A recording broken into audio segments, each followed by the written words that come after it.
हो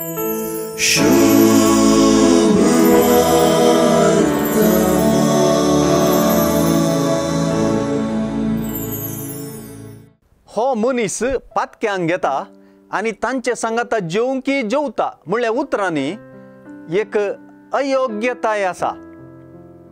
ही अयोग्यताय जेजूची न्हय बगर जेजून लागीं केल्ल्यांची पातक्यांची अयोग्यताय ती. जेजू संगी जेवणाक बसूंक आणि जेजूक लागीं सोरूंक हो पातक्यांचो वर्ग अर्ह न्हय वा अयोग्य वा योग्य न्हय. ही उतरां वेंचीक पोताच्या तोंडांतल्यान आनीकी चड स्पश्ट जातात. ताणें सांगलें, बाबा म्हज्या वांट्या घेवचो आस्तीचो हिस्सो म्हाका दी. योग्यपणी ताणें हांगासर बाबा म्हणलें आनी बापायन योग्यपणी ताका आस्त वांटून दिली. आपलें सगळें धाकट्या पुतान विबाडलें. आपलें सगळें ताणें होगडायलें. दुकरांचे कणकावचे परिस्थितीक तो पावलो. इतलो अयोग्य पूत तो जालो.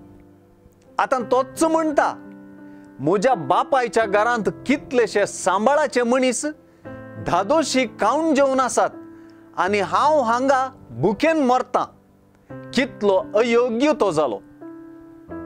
आपल्या बापायच्या कामागारांची योग्यताय सयत ताका ना जाली. मुंदरून तो म्हणटा, हांव आतांच उठोन म्हज्या बापाय सरशीन वेता आनी म्हणटा, बाबा देवाचे आनी तुजे विरोध हांवें पाप आदारलें. तुवें म्हाका तुजो पूत म्हणून आपोवंक हांव योग्य न्हय. म्हाका तुज्या सांबाळाच्या मनशा मदलो एकलो म्हूण लेख. व्हडल्या पुताची म्हज्या लेकार कांय चूक ना. ताणें सांगलें सारकें. कलवंतांचेर आपली आस्त विबाडलेल्याची योग्यताय कितें म्हणून ताणें सांगलें. पूण बापायन आपली जिणी बदलून पश्चाताप पावल्ल्याची योग्यताय फाटीं जोडून दिली.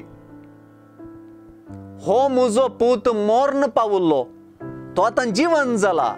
चुकून गेल्लो, तो आतां फाटीं मेळ्ळा अशें बापूय म्हणालो.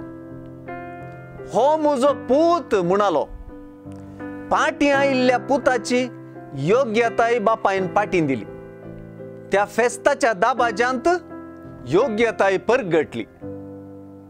पातक तर पूत वा धूव वा भुरगीं म्हणूंक अयोग्य करता. पातक देवा लागीं वा भावंडा लागीं आमकां संबंधाक अयोग्य करता. आमची योग्यताय काडून सोडता. योग्यताय जोडून दिवची एकच वाट जिणी बदलप. हीच मोर्नांतली पुनर्जिवंत जावची वाट.